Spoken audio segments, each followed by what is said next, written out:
مساء الفل عليكم يا مساء السعادة. الجو فظيع، شهر 7 ده شهر النار جدا، فقلت اجيب لكم عصير بسيط في دقيقة بتعمليه في دقيقة ومن 3 مكونات بس مش اكتر.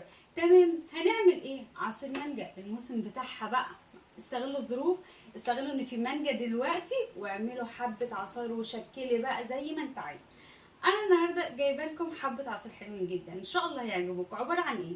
مانجا، تمام، ومعايا لبن او حليب على حسب ما الناس بتقول، ومعايا عسل نحل اللي هو العسل الابيض، تمام.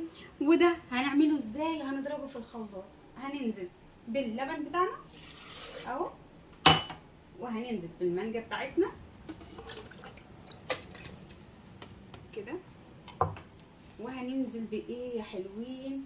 بمعلقتين بالظبط من عسل النحل، معلقتين. انا احب في الوصفه دي عسل النحل مكمل غذاء تحفه. الكاس ده هيكون مغذي جدا جدا للولاد ولينا حكايه. جو حر اعمليه في ثواني. اهم حاجه المانجا تكون متلجه، تمام، واللبن كمان بتاعنا ساقع جدا عشان لو عايزه تشربي على طول، مش عايزه اعملي عادي، تمام، وحطيها في التلاجة شويه تشربي حاجه ساقعه جميله جدا. نضرب مع بعض.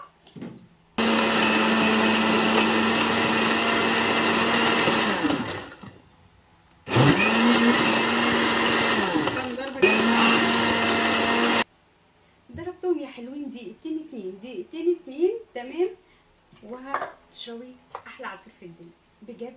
بصوا القوام عامل ازاي، بصوا ايه الجمال ده يا جماعه. بصوا انا عايزه قوام تقيل كده. اللبن مغذي جدا طبعا، العسل مفيد جدا جدا جدا، العسل الابيض، والمانجا مفيش احلى ولا ألذ من كده. من مج لبن واحد عملنا 3 كاسات من المانجا. الله الله الله الله، بجد يستاهل ان انت تقومي دلوقتي وتعمليه. حاجة خفيفة سريعة جميلة جدا جدا جدا، مفيدة كمان للأطفال. الطفل اللي ما يحبش يشرب اللبن، تمام، بتحطي له اللبن في المانجا وهو مش عارف، فكده انت اديتي لطفلك مكمل غذاء جدا جدا جدا. حاجه جميله، قلت اعملها لكم كده في ثانيه، وان شاء الله الايام اللي جايه هنعمل حاجات حلوه. تعبنا من الاكلات، هعمل لكم حاجات حلوه كتيره، عصاير وحاجات حلوه بالبسكوت.